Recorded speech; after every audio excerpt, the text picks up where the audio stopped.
दोस्तों नमस्कार, मैं निखिल गुप्ता। हरियाणा में विधानसभा चुनाव के लिए कांग्रेस ने तैयारी शुरू कर दी है, यानी एक तरह से आगाज कर दिया है। विपक्ष के नेता भूपेंद्र सिंह हुड्डा ने चुनाव का आगाज कर दिया है। रैली हुई, मीटिंग हुई। कांग्रेस के नेता भी, जिसमें भूपेंद्र सिंह हुड्डा हैं, उनके प्रदेश अध्यक्ष उदय भान, कुमारी शैलजा हैं, यह भी धन्यवाद दौरे कर रहे हैं। और धन्यवाद दौरे जो हैं एक तरीके से वह चुनावी प्रचार है अगले विधानसभा चुनाव के लिए। और आंकड़े क्या कहते हैं, मतलब अभी अभी जो चुनाव हुआ है उसमें 5 सीटें कांग्रेस को मिली हैं और 5 सीटें बीजेपी के खाते में गई है। भूपेंद्र सिंह हुड्डा ने अपने कार्यकर्ताओं को मंच से कहा है, एक तो घर घर जाकर 10 साल भारतीय जनता पार्टी की सरकार की विफलता जो रही है घर घर जाके आपको पहुंचाना है। 10 साल पहले कांग्रेस की जो उपलब्धियां थी वह घर घर लेके जानी है। 5-7 मोटे मोटे फैसले बता रहा हूँ, ये कहा है उन्होंने, आपको कांग्रेस की सरकार बनते ही लागू करेंगे। अपनी सरकार बनते ही सबसे पहले तो हम अपने बुजुर्गों को पेंशन 6000 करेंगे। और जो महंगाई है, महंगाई का एक कारण बिजली भी है। बिजली को हम 300 यूनिट फ्री देंगे। गरीब आदमी को बिजली पूरी माफ करेंगे। तो गैस का सिलेंडर 500 से ज़्यादा नहीं होगा।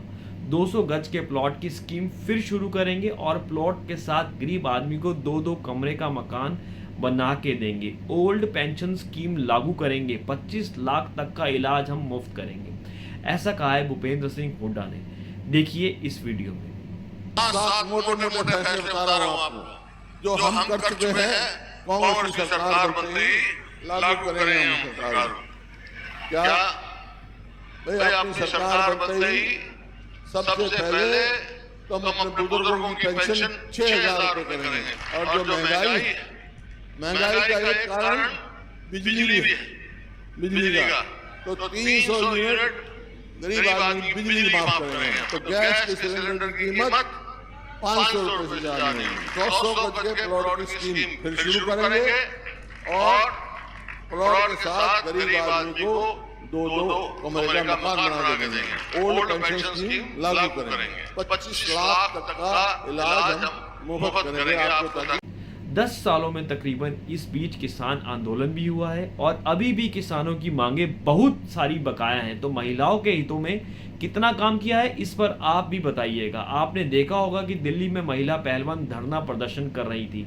आरोप एक बीजेपी नेता पर थे और हरियाणा में भी एक महिला कोच ने आरोप लगाए थे बीजेपी के एक मंत्री पर। और बीजेपी के नेता किसके साथ खड़े हुए दिखाई दे रहे थे, यह भी आपने देखा होगा। चाहे सेंटर की बात करें और चाहे हरियाणा की बात करें, तो इस पर आप अपनी राय दीजिएगा। युवाओं के हित में कितना काम किया है, इस पर भी आप बताइएगा। युवा बताएंगे कि उनके हित में कितना काम हुआ है, कितनी नौकरियां मिली हैं और नौकरियों के लिए कितने कितने साल उनको वेट करना पड़ा है, HSC के चक्कर लगाने पड़ रहे हैं। ऐसा कुछ कहा है भूपेंद्र सिंह हुड्डा ने। क्या कुछ चल रहा है और वह युवा बताएंगे। अग्निवीर सबसे बड़ा मुद्दा हरियाणा में है। हरियाणा के नौजवान अग्निवीर से बहुत परेशान हैं। वहीं गरीब के हित में कितना काम किया है, उस पर भी आप लोग अपनी राय जरूर दीजिएगा। भूपेंद्र सिंह हुड्डा 5-6 वादे भी कर रहे हैं। जनता से वो कहते हैं कि उनकी पार्टी ने 6 बड़े फैसले तो ले लिए हैं। अब बात करते हैं कि हरियाणा की जो तमाम पार्टियां कौन कितने पानी में नजर आ रही हैं, किसमें कितना है दम। अभी लोकसभा का चुनाव हुआ दोस्तों और 10 सीटों में से 5-5 सीटें बीजेपी और कांग्रेस के खाते में गई हैं। अगर 90 विधानसभा की बात करें तो 44 पर बीजेपी आगे रही और 46 पर कांग्रेस आगे रही है। हालांकि आपको यह भी बता दें कि लोकसभा चुनाव बिल्कुल अलग होता है और विधानसभा का चुनाव बिल्कुल अलग होता है। अलग अलग मुद्दे होते हैं और फेज भी अलग अलग होता है। फेज भी बहुत मैटर करता है। ज़्यादा दूर नहीं जाते, 2019 का चुनाव से तुलना करते हैं। 2019 के चुनाव में क्या हुआ था, 10 सीटें बीजेपी के खाते में गई थी जो हरियाणा की लोकसभा की थी। आपको याद होगा कि 90 विधानसभा में से 69 विधानसभा सीटें बीजेपी आगे रही थी और कांग्रेस सिर्फ 10 सीटों पर आगे रही थी।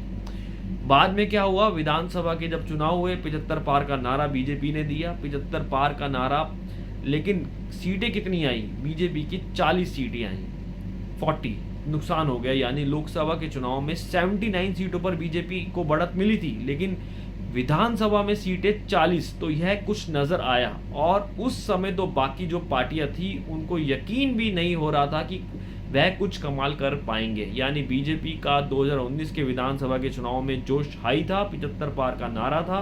बीजेपी ने सरकार तो बना ली निर्दलियों के सारे और बीजेपी के सारे, लेकिन इस बार जीजेपी के सारे, और इस बार हालात आप समझ सकते हैं। यानी आप अंदाज़ा लगा सकते हैं कि अगर पिछली बार 79 सीटों पर बीजेपी को बढ़त मिली थी, 40 सीटें उनमें से बीजेपी की आई थी, 44 सीटों पर उनको बढ़त मिली थी, तो उससे आप अंदाज़ा लगा सकते हैं कि क्या कुछ फिलहाल जो हालात नज़र आ रहे हैं। एक बात तो तय है कि विधानसभा के चुनाव में भी मुकाबला कांग्रेस वर्सेस बीजेपी नज़र आ रहा है।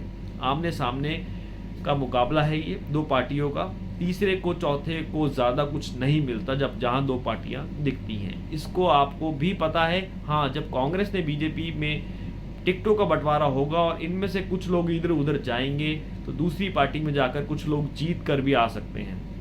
लेकिन इन विधानसभा चुनाव में कांग्रेस का पलड़ा बहुत भारी होता दिख रहा है। दोस्तों नमस्कार, हमारा वीडियो अच्छा लगा हो तो लाइक और सब्सक्राइब जरूर करें।